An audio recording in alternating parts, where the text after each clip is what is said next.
merci de nous accueillir chez vous pour un nouvel épisode de Racontase littéraire. Alors ce soir, on va un peu voyager dans le temps longtemps. Hein, dans une région située dans le sud, dans l'ouest, un peu au niveau de la Pointe. Et je vais commencer mon voyage avec Koulsoum. Comment il est, Koulsoum? Eh bien, eh bien. Voilà. Bonsoir à toutes. Merci de nous suivre. Merci d'être toujours fidèles à l'heure devant vos écrans. Et puis, bon, ben, ce soir, nous allons essayer de régaler les autres encore un petit coup. Exactement. Et pour ce faire, nous avons l'honneur et la joie donc d'accueillir Nathalie Casanov. Bonsoir Nathalie. Bonsoir. Alors, donc pour ce petit voyage-là, où est-ce que vous nous emmenez? Alors, je vous emmène à la Pointe, plus précisément à la Pointe au Sel, un lieu fin fond de Saint-Leu, à la limite de Saint-Leu et de l'étang salé. Un coin pendant longtemps très peu habité. Il n'y avait rien que des familles de pêcheurs, jusqu'aux années 80-90. Donc, ma famille, du côté de mon papa, y habitait là-bas, mes grands-parents notamment, Pépé Mémé. Et donc, on a voulu raconter un peu la vie qu'ils vivaient à l'époque. Parce que ils commencent à oublier, puisqu'il n'y a plus de pêcheurs dans le coin, tout simplement. Et que même l'activité de pêche est perdue, même sur Saint-Leu. La pêche, il parle de professionnels, de gens qui font ça pour vivre. Et donc, il reste les familles, bien sûr, les descendants. Mais la mémoire, ils perdent, et la connaissance de comment ces gens-là, ils vivaient, ils perdent. Et moi, c'est un peu aussi quelqu'un qui pense que, il est très bien de mettre toujours en avant les grandes propriétés, les grandes maisons, les grandes cases et tout ça est très bien. Moi, je suis historienne de formation, donc ça ne veut pas dire que tout ça, il ne vaut pas rien. Au contraire, valoriser la mémoire, mais aussi la mémoire des petits, où bien sûr, moins de traces, des petites choses, puisque si c'est des gens, des petits, et bien aussi, c'est bien aussi de valoriser cette mémoire-là, qui est beaucoup moins mise en avant, tout simplement parce que comme c'est des petits mondes, souvent, tu estimes que tout ça, il ne vaut pas rien. Pourquoi ils causent de ça? C'est rien. Et donc, on ne valorise pas. Et les autres, ils ne pensent même pas que... Voilà. Et donc, c'est pour ça que moi, j'ai écrit, entre autres, le livre, pas seulement pour ça, mais beaucoup pour ça, en tant qu'historienne, dire, la mémoire des petits aussi compte. Oui.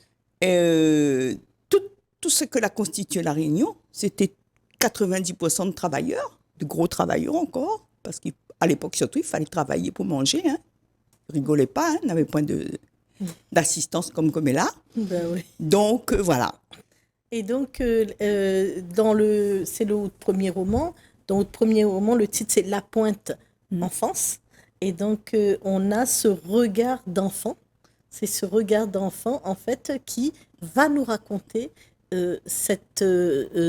ce pan d'histoire de la Réunion et de ce coin qui semble très aride à l'époque. Hein. Ah oui, à l'époque, personne n'y voulait ni habiter, ni vivre. C'était effectivement que les familles de pêcheurs qui habitaient là. Pourquoi? Parce que justement, personne ne voulait vivre là. Hein. Il faisait une chaleur comme maintenant, mais ils vivaient au départ dans des paillotes, cales sous tôle. Oui. Et donc très chaud, pas d'eau, bien sûr, pas d'électricité, rien de galet, et des herbes secs. Oui. Et personne là, ils faisaient touristes. Hein. Les gens qui venaient là, c'était que les gens, les familles. C'était pas un lieu touristique du tout. Au contraire, tout le monde fuyait. Et d'ailleurs, c'était tellement lieu de fuite, c'est pour ça que les pêcheurs habitaient là, parce que c'était des gens qui étaient malheureux, mais qui refusaient, il faut bien voir au niveau historique, l'esclavage, qui refusaient de travailler sur les habitations des gros blancs. Ils en avaient après deux solutions. Soit les petits blancs malheureux, puisqu'il s'agit de petits blancs malheureux, ils montaient dans les cirques-silaos travailler à la pioche, soit, celles-là, les plus têtues encore, ou qui n'aimaient pas la pioche, ou qui n'aimaient pas, voilà. Eh bien, il fallait bonne mère, parce que c'était la propriété de personne, chercher à manger pour vivre, survivre. Et bien sûr, pourquoi sur ces galets secs, bah, évidemment, on ne peut pas cultiver, ça n'intéressait pas les gros blancs, Non. surtout qu'à l'époque, il y avait pas, on n'amenait pas de l'eau comme ça, hein, c'était bon. Donc, ben, les petits bouts de cailloux de terre, c'est pour ça, les petits bouts de pointe, comme on dit à pointe, vivaient là, les pêcheurs, des familles, des petits blancs, malheureux. Donc, pour eux, c'était... Pour ça, on dit, soit on était yabléo, on montait dans les hauts, soit on était pêcheurs. Mais celle-là, elle était beaucoup plus rare, évidemment, parce qu'elle était beaucoup plus dure comme vie. Ouais. Et donc, dans votre premier roman, vous parlez aussi d'un endroit qui n'est pas trop connu, sauf pour ceux qui habitaient justement dans cet endroit de la Pointe, donc le puits Oui, Zarab. tout à fait. Le puits au Zarab, c'est quoi C'est quoi? Alors, le vrai nom, en créole, il dit puits arabe. Puits Zarab, voilà. Parce que Mais le plus connu, voilà. c'est celui du Sud. Oui, Voilà. parce que moi, Alors, quand pas je celui-là. l'ai lu, j'ai dit, tiens, on est peut-être à Saint-Philippe. Voilà, parce que Puits justement, arabe. Mais comme non, les pas du créoles, jusqu'à maintenant, on a mis en avant que le puits arabe à Saint-Philippe. Donc, tout le monde connaît touristiquement, celui qui est connu, c'est celui de puits arabe Saint-Philippe. Bien sûr. Et c'est ce que je disais, comme à La Réunion, les petits mondes, surtout les petits mondes pêcheurs, c'est des gens très modestes, très humbles surtout. Ça, ce monde ne fait pas des ordres du tout. Ça vit de façon très humble. En tout cas, moi, ma famille, jusqu'à récemment, hein, moi, je suis la première à écrire, à vouloir dire les choses, hein, mais ces gens-là vivent de façon très humble, très cachée. Donc, ils disaient même pas qu'il y avait un puits arabe. Pour eux, bah, c'était le puits arabe parce qu'ils allaient là tous les jours. Moi, je voyais, quand ils faisaient charrier de l'eau, comme on disait, Oui. moi, j'étais derrière, évidemment, dans les jambes. J'étais une petite fille, donc j'étais dans les jambes de mes tantes, etc. Ben, je savais, je connaissais le site. Mais vous allez sur la Pointe. Maintenant, peut-être un peu plus parce que j'ai commencé à causer. Vous demandez aux gens, il y en a un puits arabe ici? Ben oui, peut-être. Peut-être. Bon. Mais moi, je dis, ben, c'est un puits arabe. Alors, puits arabe, ça ne veut pas dire un puits fait par les Arabes. Non. Puits arabe, c'est la façon dont le puits est construit. Il y a une façon à l'anglaise et une façon à l'arabe. À la Donc, manière, c'est oui. à la manière, à la façon. Donc, c'est un rectangle avec un escalier en pierre taillée, hein, donc en basalte, hein, qui descend Qui descend à à au l'intérieur. moins 4-5 mètres.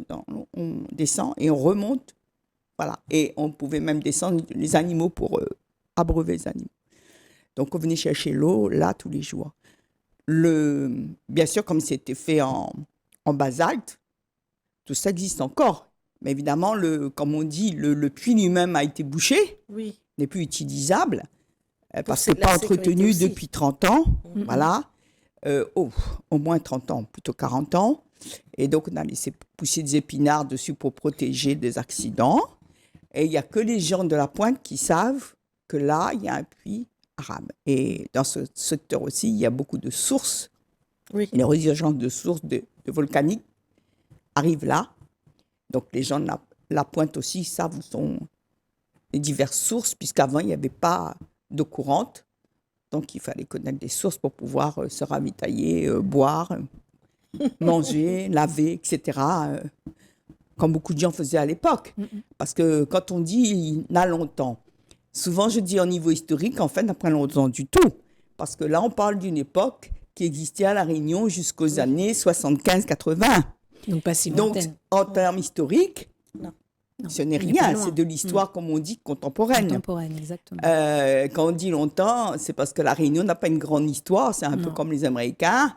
Dès que ça a 2 ou 3 siècles, oh là là, c'est vieux. Bon, mais Enfin, pas grande histoire. Si, on a beaucoup non, d'histoires. on n'a pas en termes de temps, échelle historique. C'est-à-dire une histoire historique, en termes historiques, d'habitation, de vie humaine D'accord, sur le à territoire. l'échelle. Ouais. Hein, Oui. histoire, parce que quand on parle d'histoire, c'est au niveau humain. Après, on parle de paléontologie, etc. L'histoire vivante des fougères ou des animaux. Bref. Donc, au niveau historique, notre histoire n'a que 3 siècles. Hein. L'île est habitée depuis, a été prise de possession en 1666. C'est pas vieux. En termes historiques, c'est rien. 17e siècle, encore fin 17e. Donc, à La Réunion, on voit que nous vivons dans un monde, comme on dit, nouveau. Et comme des gens du Nouveau Monde, donc c'est pour ça que je dis américain, qui à peu près en même temps de vie, bon, il y avait les Indiens. Par contre, avant, tout ce qui a plus d'un siècle, c'est vieux. Moi, ça me fait toujours rire parce que je dis que j'aurais fait des histoires d'histoire. En histoire, oui, c'est pas la même au niveau de la chronologie. C'est pas un temps historique, ça. C'est un temps journalistique. Bien sûr. Mais bon, c'est notre habitude. Il ne faut pas renier aussi. C'est notre culture, notre façon de dire. Mais en fait, c'est l'histoire de mes grands-parents et même de moi-même. Parce que moi, j'ai vécu ça. Même si je venais en vacances, puisque je n'habitais pas là à l'année, mais je venais en vacances tous les week-ends chez mes grands-parents. C'est mon histoire jusqu'aux années 80. Oui, voilà. Et de beaucoup de rayonnés d'ailleurs. Entendons-nous bien. Beaucoup de rayonnés de ma génération ont connu ça. Ah oui. Moi, je voulais vous demander, parce que ce qui a été agréable dans la lecture de votre premier roman, c'est de retrouver des mots anciens. Alors, les sentes, ça faisait tellement longtemps que j'avais plus entendu. Alors, on parle de sentiers, on parle des sentiers à Mafat, on parle de tous ces sentiers. Alors, les sentes, ça faisait très, très, très longtemps que je n'avais pas entendu. Puis, Bobèche, assis en tuk-tuk. Enfin, il y a oui, des mots, comme je dis, créole, qu'on n'entend plus du tout aujourd'hui. Oui. On en parle, comme je dis, aujourd'hui, on a un créole très édulcoré, parce que maintenant, il y a la télé, on entend tous les jours parler français couramment, etc. À notre époque, enfant, la télé, il y a 2 heures de télé par jour, et le soir, et pas toutes les familles en avaient, loin de là. Bien sûr.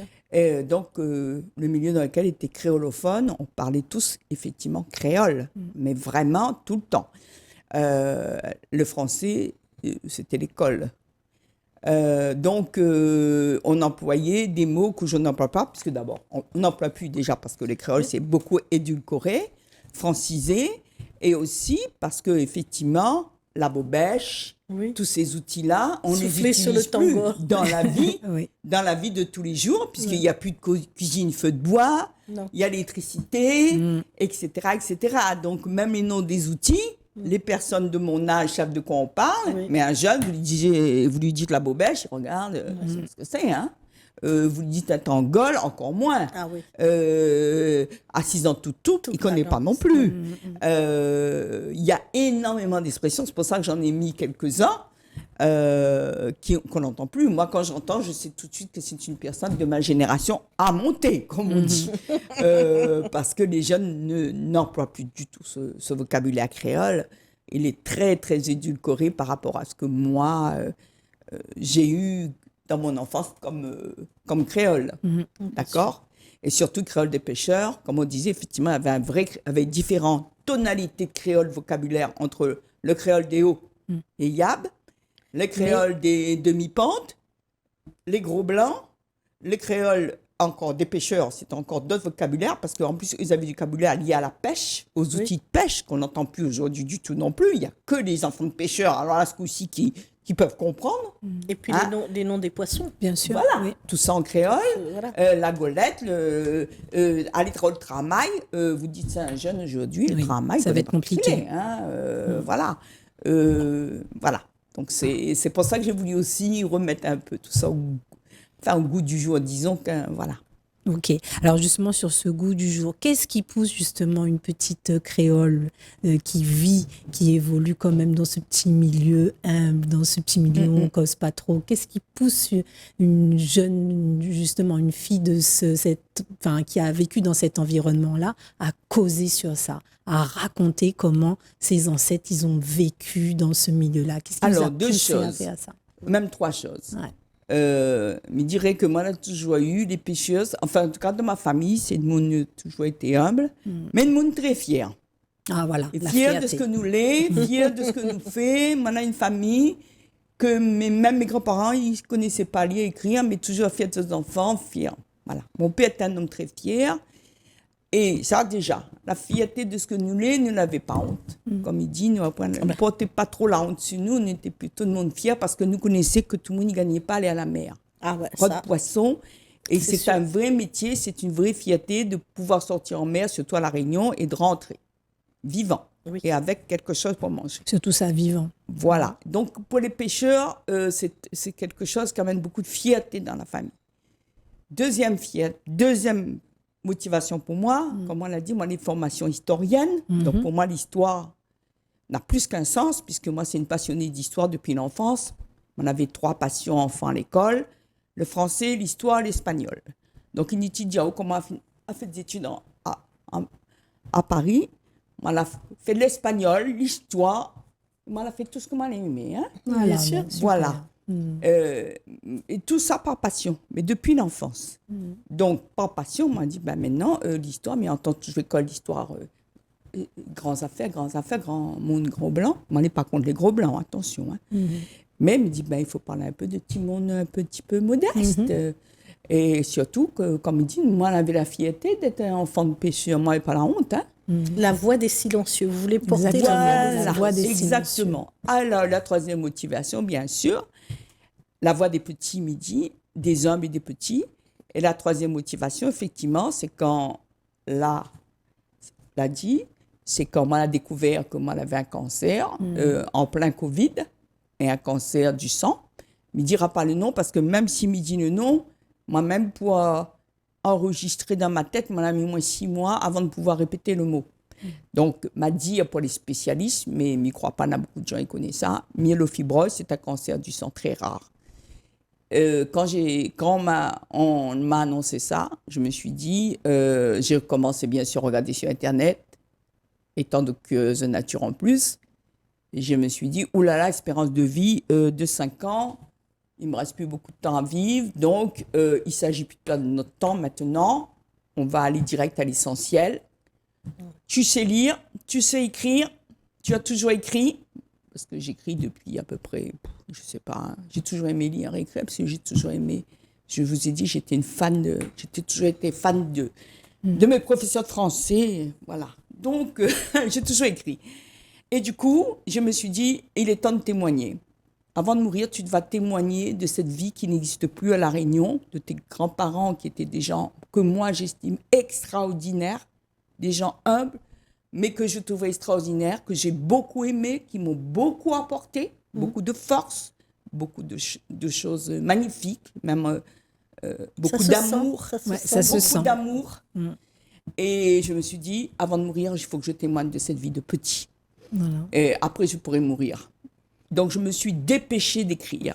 Bon, voilà. Et ma famille, et en plus, j'étais extrêmement heureuse aussi, puisque comme beaucoup de Réunionnais, malgré tout, on est toujours un peu tiraillés en disant, est-ce qu'ils vont bien accepter tout ça? Comment ils vont le prendre? Parce qu'on parle quand même des choses très intimes. Bien sûr. D'une famille qui existe encore. Et le résultat était que tout le monde est venu vers moi en me disant, mais Nathalie, nous sommes très fiers de toi. Voilà. Nous sommes très fiers et très contents que tu aies témoigné de tout ça. Donc, je me suis dit, oh là là, j'ai non seulement fait ce que je voulais, rendre hommage à mes grands-parents, mais ma famille est fière, comme nous sommes tous fiers. Ben oui. Ici, voilà. Et puis, ce qu'il y a aussi dans le livre, dans le roman, ce sont les gravures, les photos, les images, l'aquarelle. C'est magnifique. Et ça retrace, pour avoir connu un peu le coin dans mon enfance aussi, eh ben, on retrouve cette boutique. La Case Mamie. Ah ouais, Voilà. Eh ben, c'est une boutique qui existe. qui existait, oui. Tout à fait. Je l'ai ressenti. J'avais même les odeurs qui m'arrivaient quand j'ai regardé. Voilà, parce que j'ai fait avec une amie, les aquarelles ont été faites par une amie, bien sûr, qui est un peu plus âgée que moi-même, donc qui connaît bien La Réunion, avec qui je peins. Et donc, je sais qu'elle a beaucoup de talent, donc je lui dis, toi, tu vas me faire ces aquarelles. Et moi, j'ai fait les gravures, parce que je fais un peu de gravure. Enfin, je touche un peu à tout ce qui est art, hein, je vais vous dire. Moi, la seule chose auquel tout ce qui est de l'ordre du visuel, je suis... voilà, c'est ma matière, comme je dis. Et puis l'écriture. Donc, j'ai fait les gravures. Je lui dis, moi, je ne suis pas douée en aquarelle, même si je me suis essayée, mais je me suis dit, non, toi, c'est mieux. Donc, c'est toi. Oui, donc, OK. Et voilà. Et effectivement, on retrouve bien l'ambiance de ces années-là. Donc, justement, en tant que féru d'histoire, vous inscrivez dans une écriture de mémoire. Pour vous, c'est important. Oui. Le témoignage, la mémoire, justement, des humbles, pour vous, c'est ce qui a défini votre projet autour de ce roman-là. Tout à fait. donner cette voix-là et dire que oui, il y a quand même cette particularité qui doit être mise en lumière. Et ce qui est génial, justement, c'est que justement les gens de votre famille qui ne parlaient pas trop, qui sont un peu discrets, ils ont quand même été fiers que leur voix soit portée. Comment vous vous sentez face à ce devoir de mémoire-là, finalement? Oui, rapidement, parce qu'il faut qu'on passe aux objets. Voilà. Exactement. Alors, Mais comment juste, je me sens, juste je pour me ça. sens effectivement de porter la voix des petits. Donc, je me dis, si je peux continuer à écrire comme ça, je le ferai. Parce qu'ils me le demandent aussi. Il y a beaucoup de gens qui me demandent. Et j'étais très contente également, puisque les élus de la ville de Saint-Leu sont venus me voir en me disant « Oh là là, mais on ne savait pas que ça existait, etc. » Et c'est pareil, ils faisaient une découverte. Et justement, on essaie de répertorier en ce moment toutes les traces de l'histoire à Saint-Leu. Est-ce que vous voulez nous aider? Je dis, mais madame, bien sûr, avec plaisir. Moi, donc, c'est une œuvre...